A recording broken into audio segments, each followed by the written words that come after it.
Hey guys, Andrew McFarlane here. I want to talk about not being spiritual and how this idea of being spiritual will keep you bound. The reason I share this is because it's something that it's been a pretty big and little, I should say, right? It's big because it's been something I've been very perceptive of in my own consciousness and my own journey as I started to take on my own evolution in a more, you could say, intentional way. And it's been little because it's been quite subtle. This has been one of those vantage points that it's taken me becoming more sensitive to myself to realize when this is playing out and how it works, because at a certain point in my evolution, I really, from an authentic place, and still to this day, right, from an authentic place, have the desire to grow and express more love and express more life and connection and celebrate more and all of these things.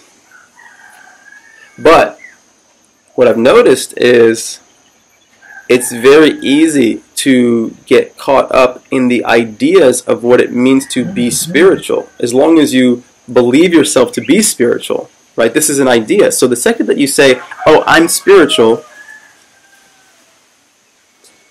the things that must come with that are the attributes of what someone who is spiritual does. And this is really all dogma, right?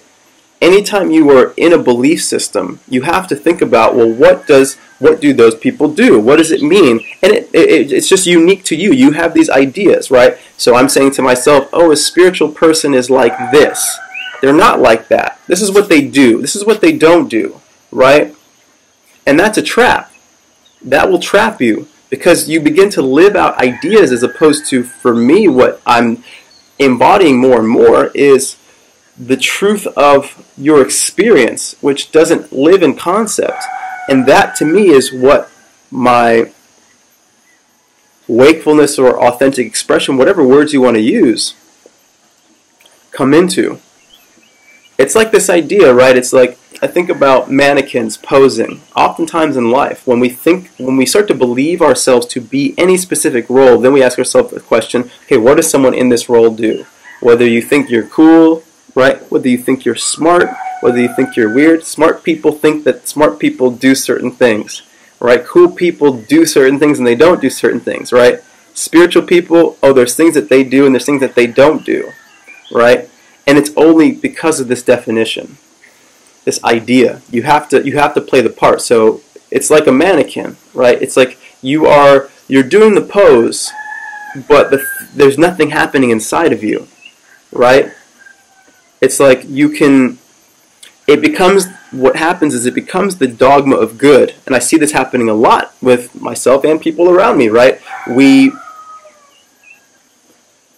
haven't ripened to the place where the action is authentic. Let's say something like giving.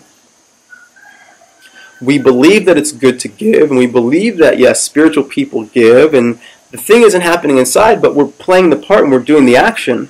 But we haven't ripened to a place. And then we believe, oh, I'm good because I'm being spiritual, right? You start to, and some people have deemed this and called this spiritual ego, right? It's like this idea that because you're doing all this stuff, oh, I'm meditating, I'm right? I'm doing all this stuff, that makes me spiritual, right?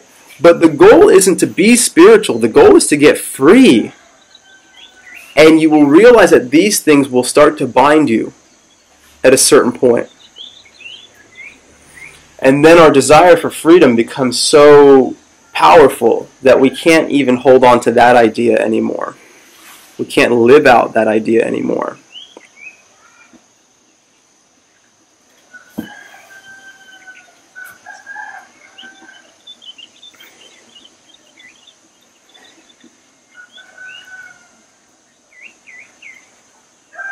Yep. So feeling.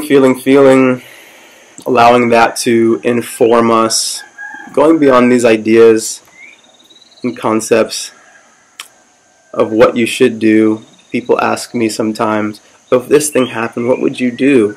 I say, I have no idea. I would have to be there. I can idealize it and I can say, oh, in the perfect version of myself, this is what I'm doing, right? But that's not real.